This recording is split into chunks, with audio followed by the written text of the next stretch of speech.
할렐루야. 2024년 3월 26일 3월의 마지막 화요일이면서 고난주간 새벽기도 두 번째 시간입니다. 오늘 하나님의 말씀은 마태복음 26장 69절에서 75절입니다. 베드로가 바깥들에 앉았더니 한 여종이 나와 이르되 너도 갈릴리 사람 예수와 함께 있었도다 하거늘 베드로가 모든 사람 앞에서 부인하여 이르되 나는 내가 무슨 말을 하는지 알지 못하겠노라 하며 앞문까지 나아가니 다른 여종이 그를 보고 거기 있는 사람들에게 말하되 이 사람은 나사렛 예수와 함께 있었도다 하며 베드로가 맹세하고 또 부인하여 이르되 나는 그 사람을 알지 못하노라 하더라. 조금 후에 곁에 섰던 사람들이 나와 베드로에게 이르되 너도 진실로 그 도당이라 내 말소리가 너를 표명한다 하거늘 그가 저주하며 맹세하여 이르되 나는 그 사람을 알지 못하노라 하니 곧 닭이 울더라. 이에 베드로가 예수의 말씀에 닭 울기 전에 내가 3번 나를 부인하리라 하심이 생각나서 밖에 나가서 심히 통곡하니라. 아멘. 이는 하나님의 말씀입니다. 말씀을 주신 하나님께 감사합니다. 오늘은 예수님을 배신한 베드로가 후회가 가득 찬 모습으로 앉아있는 장면입니다. 오늘도 여러분 유튜브를 보시면 순환의 파사드, 고난의 파사드 조각 작품 하나를 올려봅니다. 사진에 보듯이 3명의 여인이 등장하고 있습니다. 왼쪽 뒤로 닭이 있고요. 아마도 3번 부인하게 만든 것을 상징하는 3명의 여인과 배신했음을 깨닫게 하는 닭, 그리고 베드로의 심정을 잘 표현하고 있는 그런 모습이 그 조각품에 나타나고 있는 듯 합니다.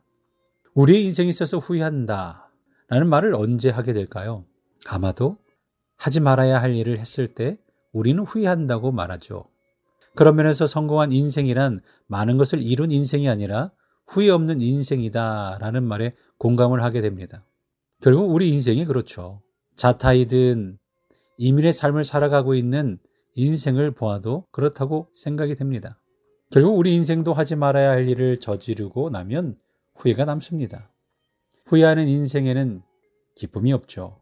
오늘 말씀을 통해 우리는 왜 베드로가 예수님을 부인했는가에 대한 이유를 찾아보고자 합니다.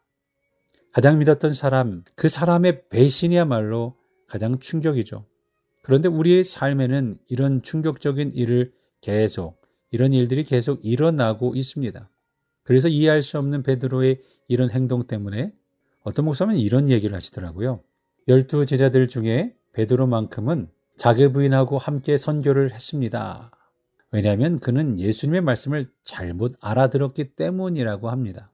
그것은 예수님께서 자기를 부인하고 나를 따르라 하고 말씀하셨는데 베드로는 자기를 에서 를 자를 빼어 먹었던 를 자를 빼고 이어서 생각했다는 거죠.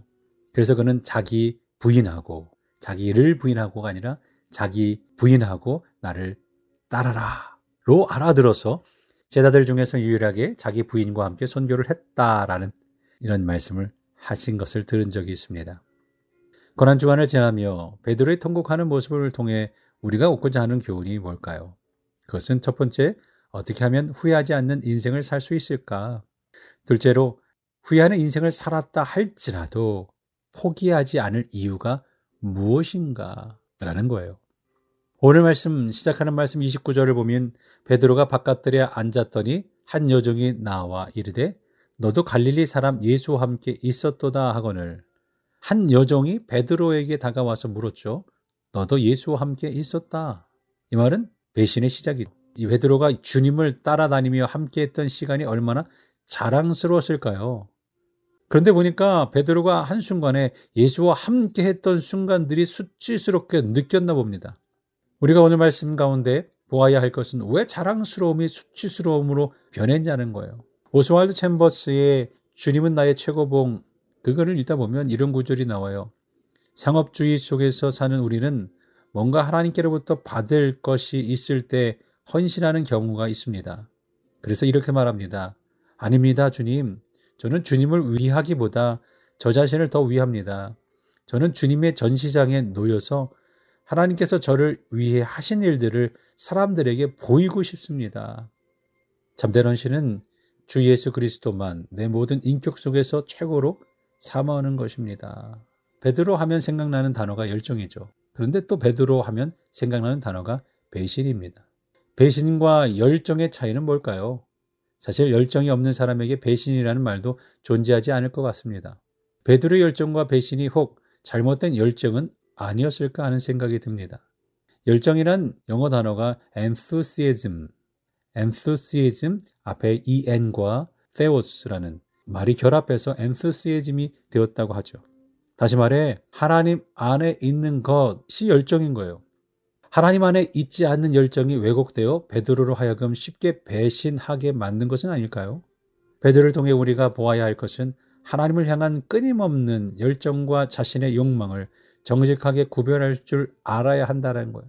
베드로를 통해 우리가 깨닫는 것은 열정이 방향을 바로잡으면 무섭게 타오른 불꽃이 될 수 있다는 거예요.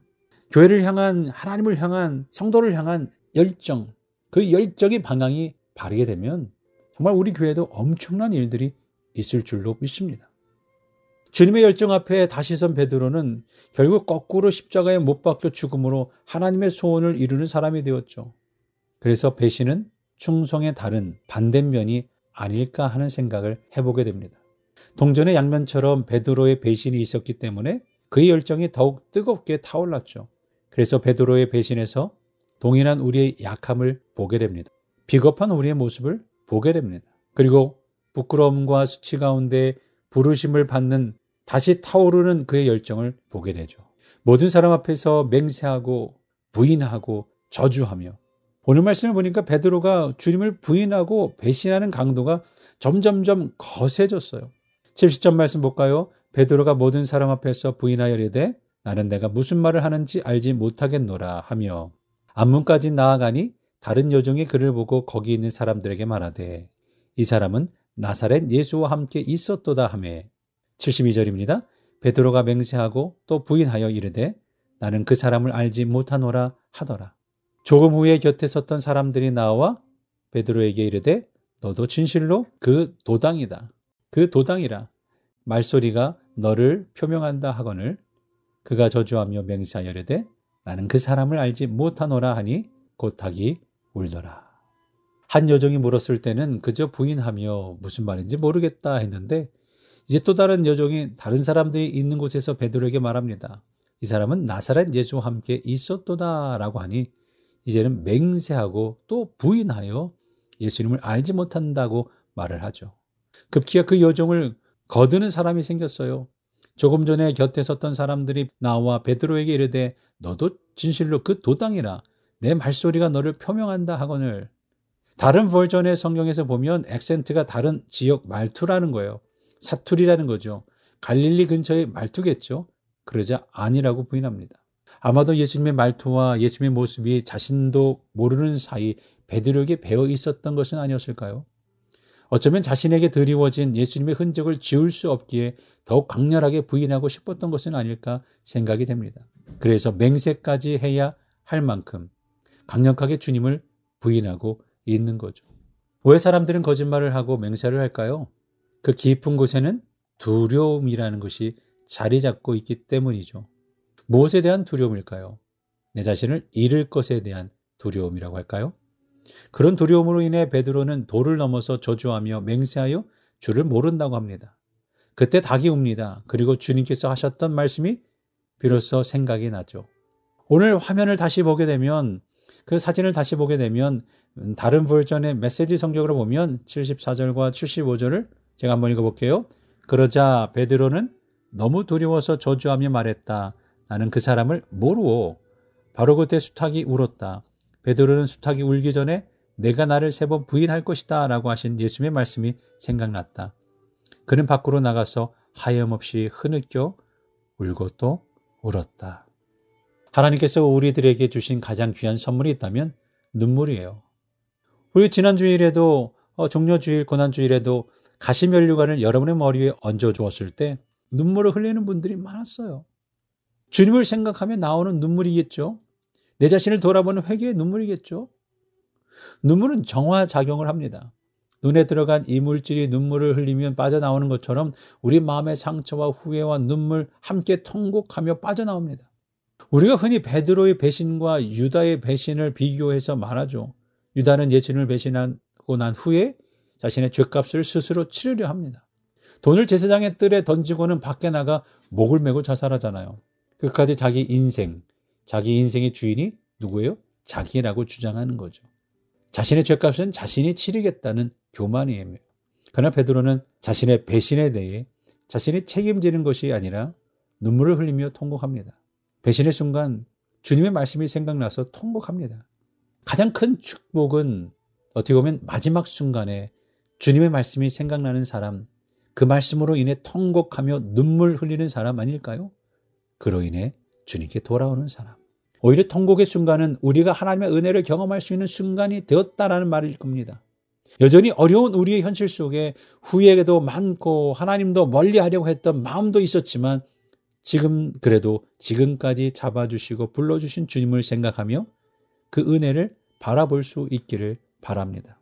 고난중간 신앙에 실패하고 때론 이민의 삶이 힘들어 낙심한 우리들에게 주님은 말씀합니다. 누구야? 낙심하지 마라. 실망하지 마라. 더 이상 통곡하지 말아라. 예수님을 부인해도 괜찮다는 말이 아니라 부인한 우리를 결코 포기하지 않으신다라는 하나님의 말씀이죠. 다른 사람은 배신해도 자기는 안 한다고 하던 베드로, 어떤 이는 그런 그를 용서하기란 힘들다고 할지라도 주님은 그를 다시 부르셔서 끝까지 사용하셨기에 더 큰 은혜와 사랑을 증거할 수 있었습니다. 오늘도 부르시는 주님의 음성을 고난 가운데 다시 듣고 힘을 내 주님의 사람으로 살아가겠다고 다짐하는 저와 여러분 되시기를 간절히 축원합니다. 오늘도 그 마음을 가지고 서로를 위해서 기도해 주시는 귀한 시간이 되길 바랍니다. 서로를 위해서 기도해 주실 때 손병원 권사님, 주일의 벤이 많이 회복되신 것을 직접 볼 수 있어서 얼마나 좋았습니까? 더 온전히 회복되도록 기도해 주시기 바랍니다. 박분효 집사님 눈 회복을 위해서 함께 더 기도해 주시길 바랍니다. 문진희 집사님, 장하나 권사님, 이든 어린이, 백성주 학생, 감기로 인해서 어려움이 있었어요. 성주 학생도 못 오고 장하나 권사님도 못 오셨는데요.